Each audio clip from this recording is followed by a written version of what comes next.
Fala investidor, fala investidora, como é que vocês estão? Espero que estejam todos muito bem. E nesse vídeo eu vou trazer para vocês um pouco da IRB, um Instituto de Resseguros do Brasil, e basicamente é uma empresa que muitos conhecem por conta da fraude que foi descoberta lá atrás pela Esquadra e que hoje nós temos ali alguns sinais de que toda aquela corja que havia lá dentro saiu e que muitas boas pessoas hoje estão tocando a empresa. Exatamente por isso que nós sabemos que a empresa ela tem conseguido, a duras penas, reverter grandes prejuízos e trazer de uma certa maneira um lucro. Mas calma, eu quero mostrar para vocês passo por passo como que esse lucro ele tem vindo e eu vou trazer também a questão a respeito do preço teto que estão estabelecendo para essa ação.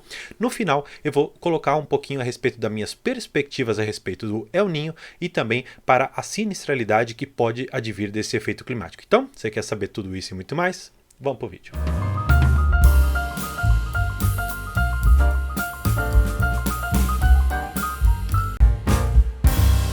Para a gente começar, vou trazer vocês aqui para a apresentação dos resultados do primeiro trimestre de 2023, apenas para que a gente tenha uma noção, pelo menos geral, de qual foi o lucro que foi deixado, pelo menos nesses 3 meses. Olha só que interessante. Eles colocaram aqui para nós que o lucro líquido foi de 8,6 milhões, e aí eles fazem toda uma digressão a respeito do que melhorou, o que piorou e quais as perspectivas da empresa. Inclusive, eu vou até deixar aqui no card para você assistir depois desse vídeo toda a minha análise a respeito dos resultados do primeiro trimestre da IRB. Então, além disso, eu quero mostrar para vocês a tabela que eles têm que lançar por conta de regulamentações da SUSEP, que é a Superintendência de Seguros, que ela fala o seguinte, olha, a cada mês você tem que mostrar para a gente os resultados, para que a gente tenha uma noção se você está enquadrado naquele valor mínimo que você tem que ter para continuar operando.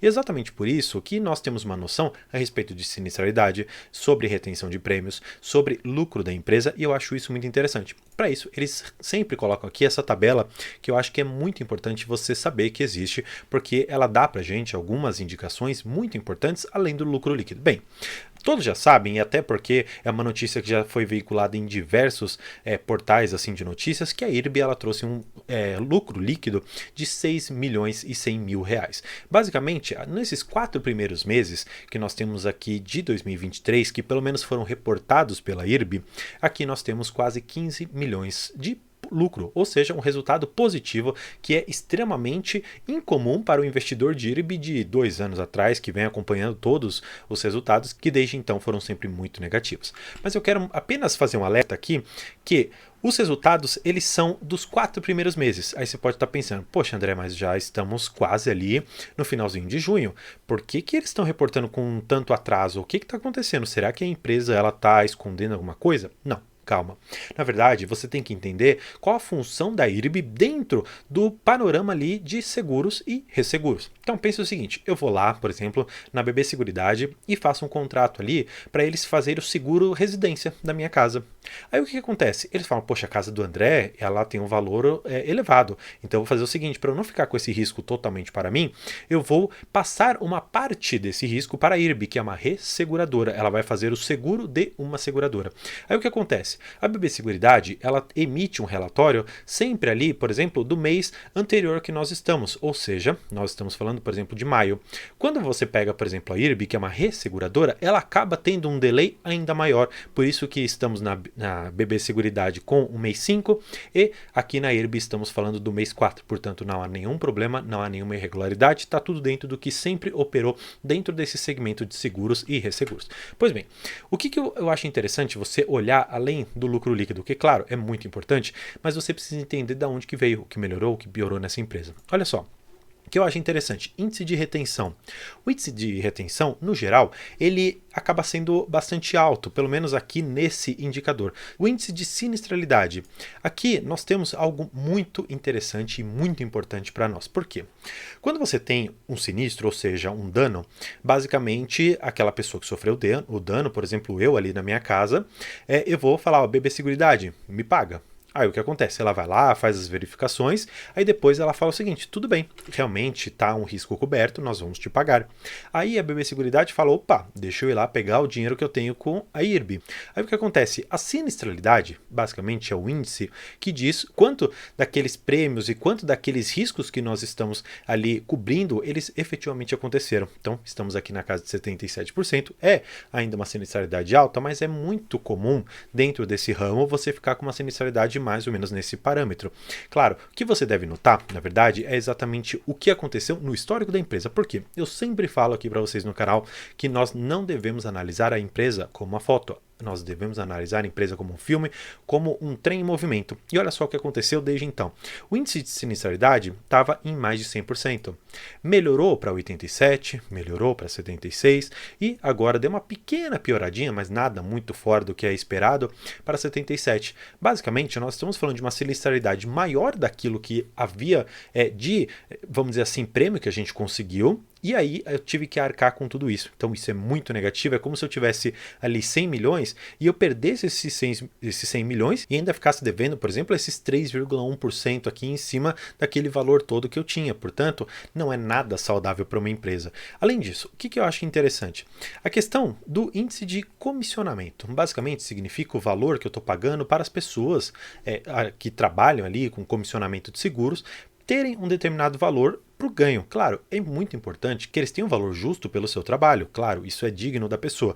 Agora, é importante, dentro de uma questão de custos da empresa, você ter uma certa diminuição. Não é negativo, mas pode, em algum momento, trazer alguma repercussão para a empresa. Claro, nós temos diversas outras coisas, como índice combinado, índice ampliado, mas tudo isso eu falo na análise que eu fiz a respeito dos resultados do primeiro trimestre da IRB. Eu quero trabalhar com vocês outro ponto que eu acho muito importante, que basicamente é aqui a cotação.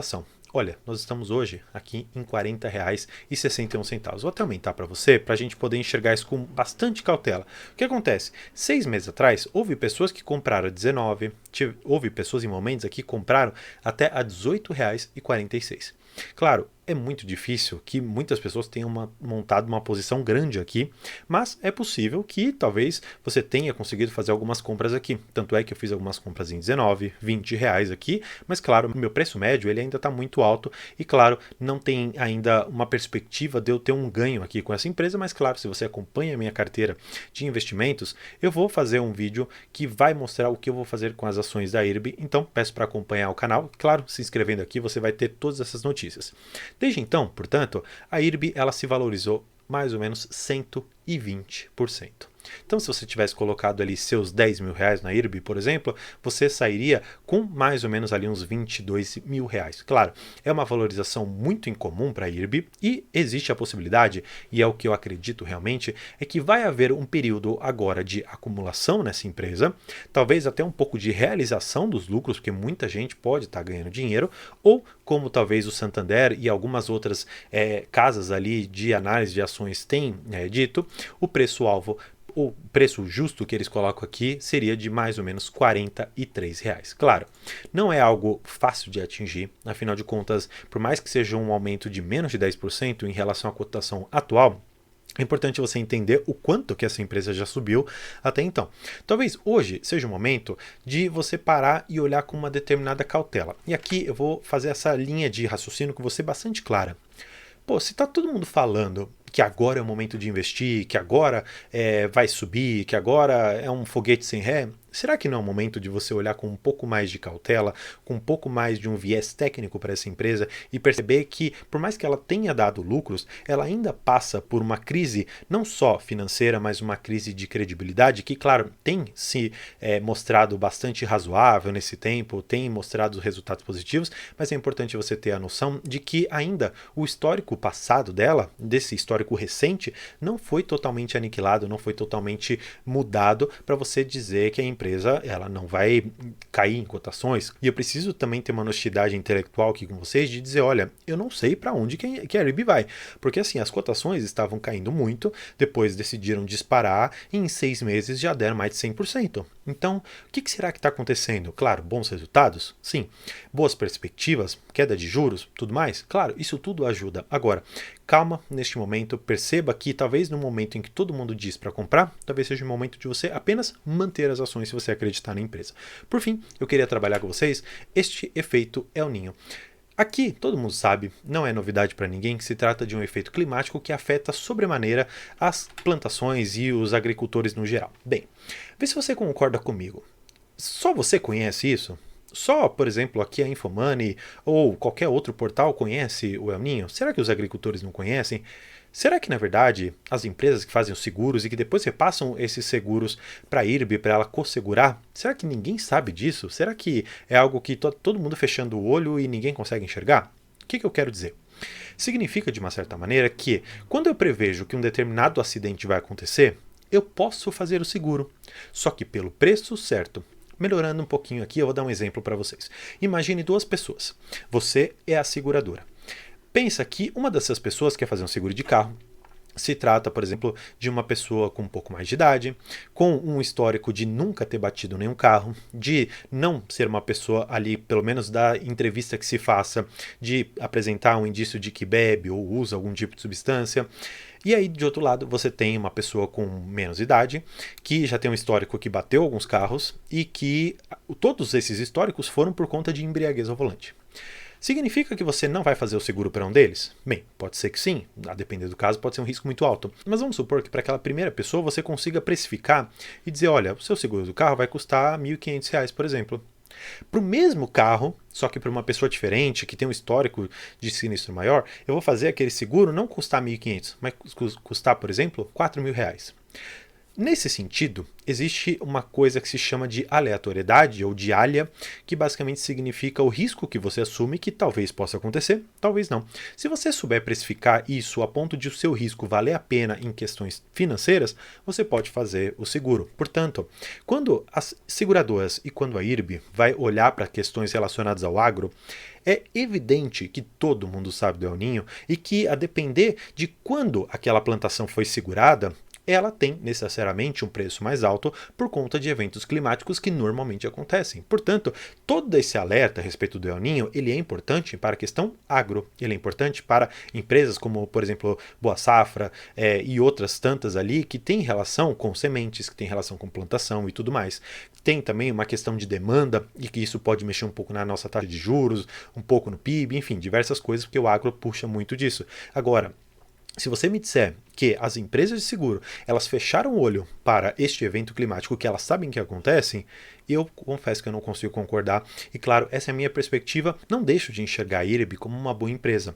Claro, eu não sei te dizer se ela vai ser boa para o longo, para o médio ou talvez para o curto prazo. Agora, o que você pode enxergar neste momento é que ela subiu muito. Se você tem um preço talvez abaixo, seja o momento de você se desfazer de uma parte da sua posição, embolsar um pouco do lucro e segurar algumas outras ações. Se você, na verdade, talvez acredita que ela possa ainda dobrar de preço, triplicar, bem, eu diria que hoje estamos numa situação única, em que a empresa ela conseguiu passar por um estado de crise de credibilidade e crise financeira e hoje ela apresenta lucros e uma gestão totalmente nova. Acreditando ou não nisso, você pode fazer uma boa escolha de investimentos e ela é exatamente se inscrever aqui no canal. Então, muito obrigado, por hoje é isso e tchau!